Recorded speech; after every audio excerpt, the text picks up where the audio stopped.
Firmware upgrade. If there is a new firmware update available, a prompt will pop up in the flight interface. Before upgrading, make sure that the smart battery and remote controller are fully charged. Ensure your mobile device is connected to the internet. Tap the upgrade button as prompted.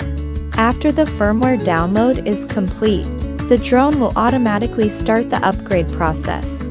The tail indicator flashes blue quickly. Do not operate the drone or the remote controller during the upgrade.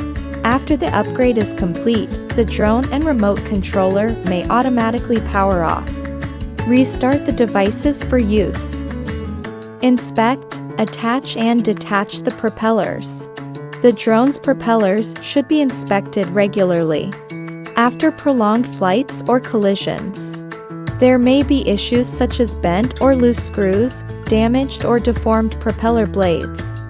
If any of these abnormalities occur, please stop flying immediately and replace the propellers. When replacing, ensure to replace both the screws and propeller blades as a complete set. When loosening the screws on the propellers, press and hold the motor with your fingers to prevent the motor from rotating.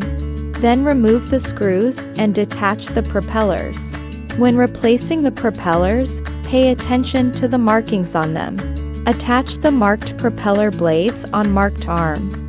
Attach the unmarked propeller blades on unmarked arm. After mounting the new propellers and screws, check carefully that they are correctly mounted and secured.